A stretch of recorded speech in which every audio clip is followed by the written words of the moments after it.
One of my longtime viewers asked me to do a comment on the idea of separating the art from the artist. And in principle, I think it's on the right track, but I think that there's a deeper layer to it that we need to address, we need to think about. So, there is this thing that comes up periodically where, in the realm of cancel culture, which blessedly we seem to be on the back end of, but in the realm of cancel culture and everything, every so often a famous person is accused of doing something horrible, and we, the general public, are met with a large scale demand from various hand wringers on the internet and in the media and that sort of thing to stop enjoying the things that we were enjoying, the out of solidarity with the alleged victims and that sort of thing. And that's where this call to separate the art from the artist always comes up, and people always make this point. Now, the idea that the idea that we're expected to sacrifice our enjoyment of art we love because it was made by people who turned out to be assholes is hypocritical on its face, because it happens within a very narrow scope. And the proof of that is that when Harvey Weinstein was demonstrated to be an abject scumbag, there was no widespread demand that we all stop watching Miramax movies. It only happens in very small, contained pockets of outrage.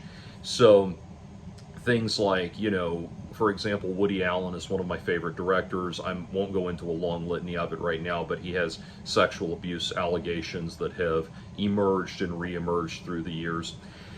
And for a long time, there was there was a long period there where, being a huge Woody Allen fan, I could have given you all of the many, many, many, many, many reasons why Woody Allen is in the clear and Mia Farrow's clearly the malicious actor in all of this, and this is malicious actor, no pun intended. Mia Farrow's clearly the bad actor in all of this, and he's innocent, all that stuff. Then I would have tried to go the step further. After that, there's a period where I would have gone a step further and said, oh, I believe in separating the art from the artist. Whatever horrible person he is or might be in his private life, these works are important. Now, first and foremost, before we get into any discussion of the morality of separating the art from the artist, we need to understand something. These works of art matter to people. They mean something. They mean something important to people. And this life is hard, and this life is painful and difficult and boring and frustrating and aggravating and heartbreaking and all of these things. And through it all, it is these extraordinary artistic achievements, the ones that speak to us, whatever they may be, that help us get through that and help us make sense of this life and help us enjoy it and live it and feel good about it and make it through this life and make this life worth living. Ultimately, it is the creative endeavors of the world and the art and the creative endeavors that make this life enjoyable and make it worth living, and speak to our heart and soul by way of our imagination and all of that. And I think, before we get into any question of whether or not it's acceptable to separate the art from the artist, we have to first stop and point out that I think it is fundamentally immoral to demand that people stop enjoying the art that they enjoy because the person or that created it or someone involved with it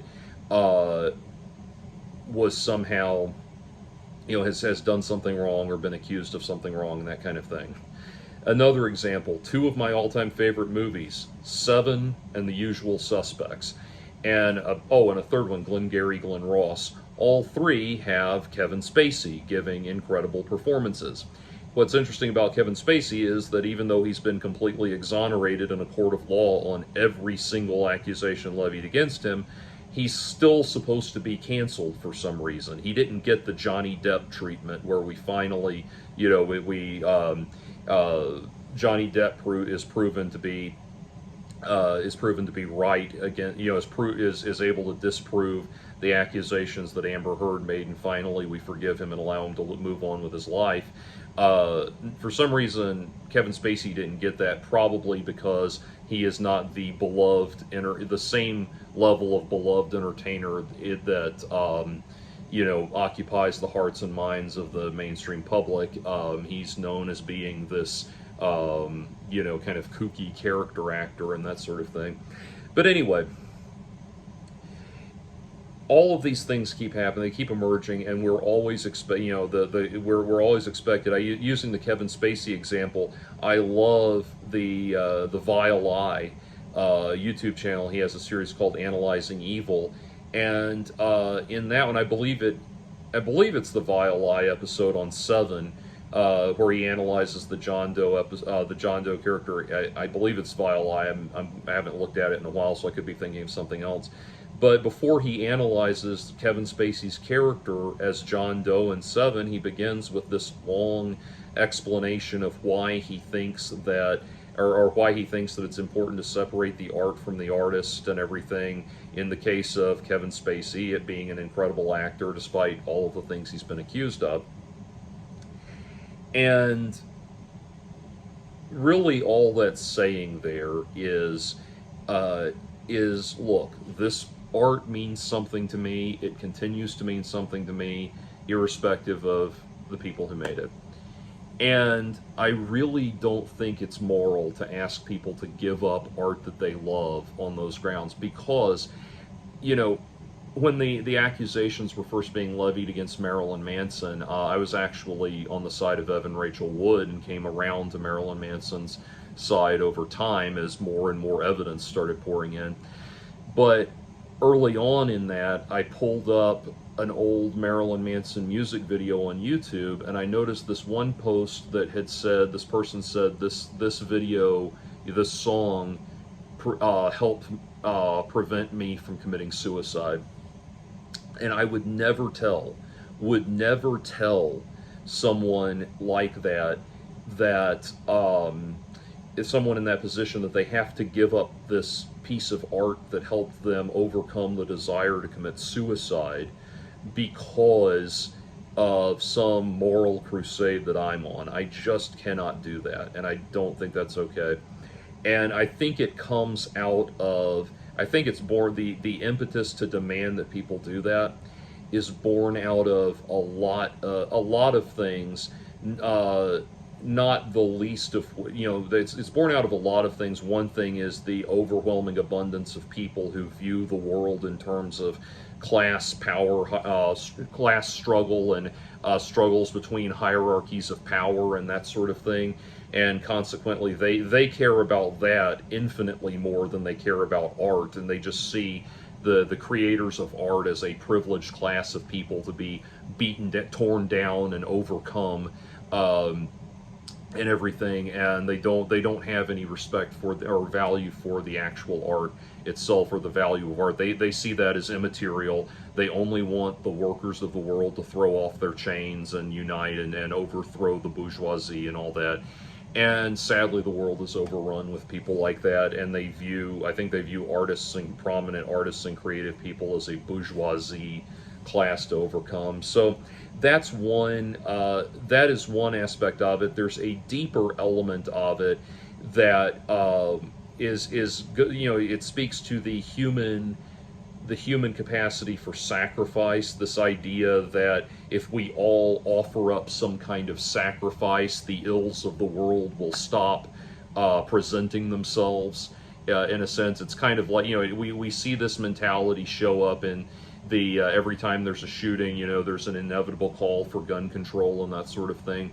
And we see, part of that, I think, is born out of this attitude of like, well, if we all sacrifice, then the evil spirit will not infect the tribe again. It's just a very basic human thing.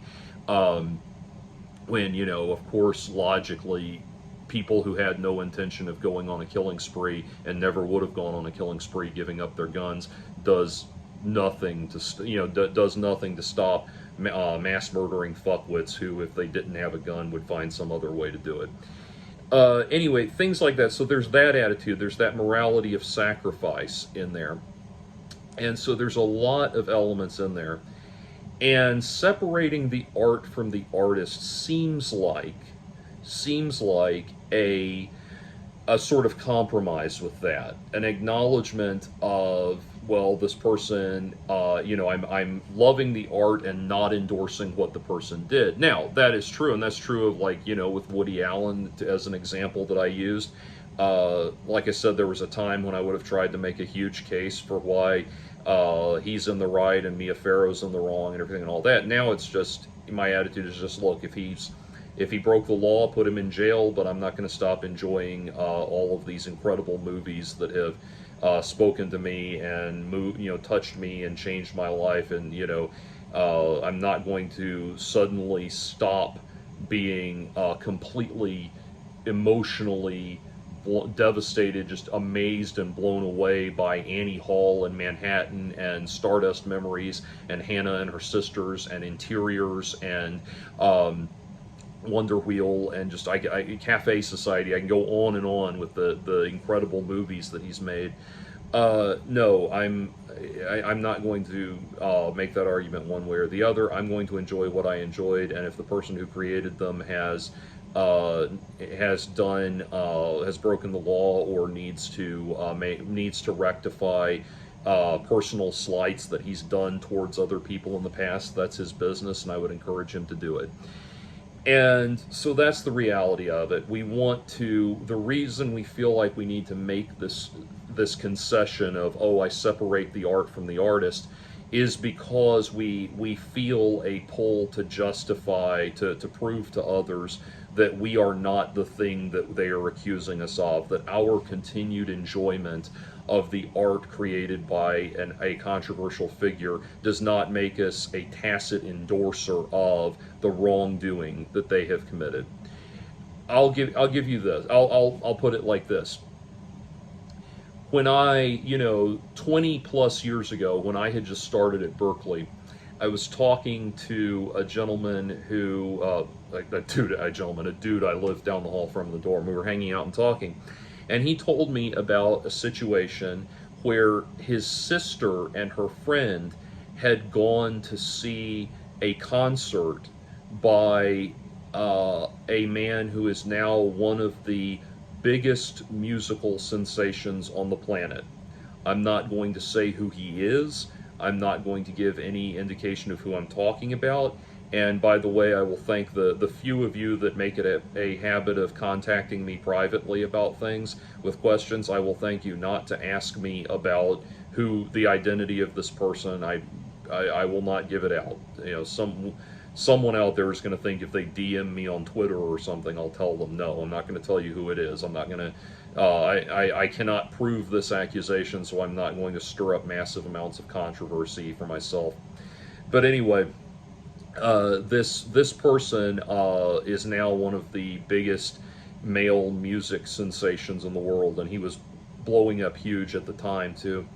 Anyway, this guy lived in my dorm. His sister and her friend went to see his concert, and the friend of the sister got taken, as the story goes, got taken backstage to meet him, and he took her into his dressing room and said to her, he started trying to ingratiate himself to her for some kind of sexual encounter, and she didn't want that. And so finally, before she left, he said, okay, look, you don't have to suck my dick, but at least stay here and watch me jerk off. And so she did, and she watched him masturbate. And right when it was time for him to come, he came over and grabbed her by the head and ejaculated onto her face. Now, at that point, that is not only is that provable sexual assault, that's also kidnapping and a whole host of other things.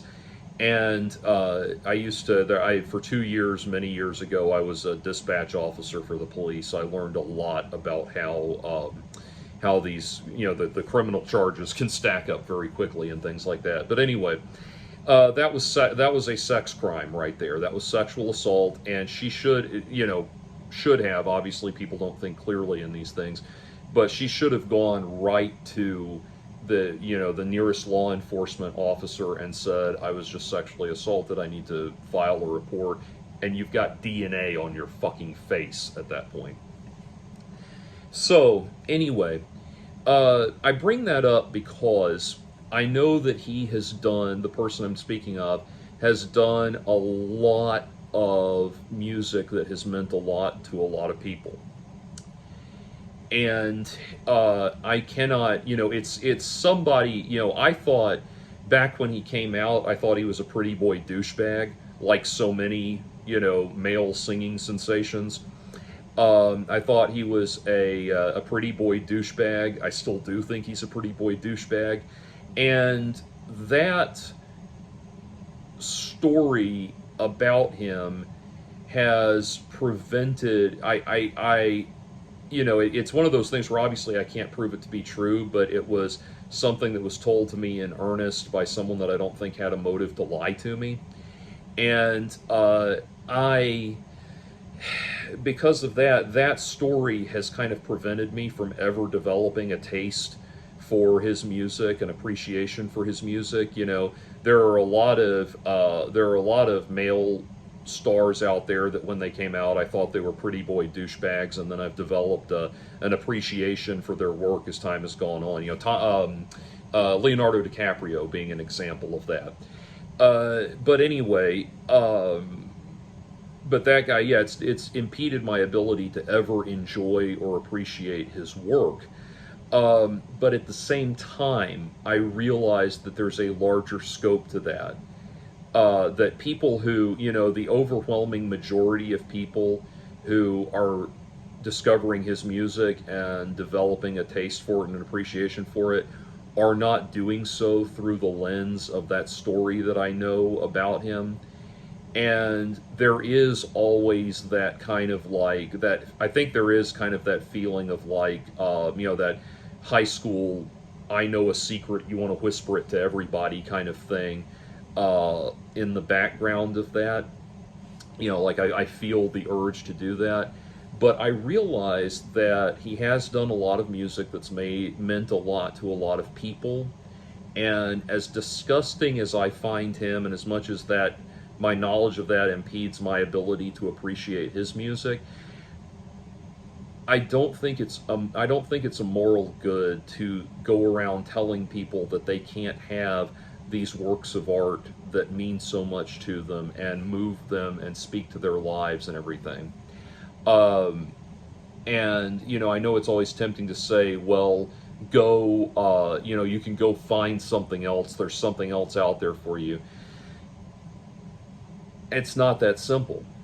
If we were to use, for example, like, let's say there was some scandal, that there was some sexual abuse allegation scandal that rocked the, Metallica or something like that, came out, rocked the public's appreciation of Metallica. Yes, there's other great metal out there, there's other great thrash metal out there, but that thrash metal now, as I am 40, cannot go back 25 years in my life and give me the incredible experiences I had, the first time I heard the Black Album, the first time I heard Load and Reload, and, all of the places I was at listening to that music, and that was a soundtrack for my life. It can't replace that. That's always going to have a special place in my heart. And so, people love to nitpick Metallica for so many reasons that if you ask them to actually get at the heart of what their problem is with Metallica, they probably could not tell you.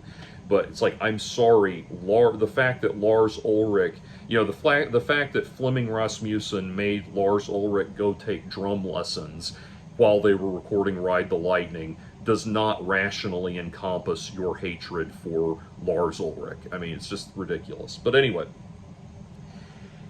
bringing it back to my point though, if there was something like that, I'm sorry, but that music means too much to me. I can't just kick Metallica. I couldn't just kick Metallica to the curb, because that music means it was there for me at very specific and very important times in my life. That was something I had to confront when all of the accusations were made against Marilyn Manson. That kind of thing. So I don't think it's fair. You really are at that point asking people to give up something of them. We find aspects of ourselves in art, and we discover things about ourselves in art. And you really can't ask people to cut those works of art out of their lives without cutting that aspect of themselves out of their lives. And so, when you make a case like this, inevitably some pissant on the internet shows up and says, look, oh, okay, fine. So, like, you care more about your selfish desire to listen to music you like than you do about the suffering of marginalized people with it. To which I would say, shut the fuck up. You are why people vote for Donald Trump. Anyway, but bringing it back around, the all of that,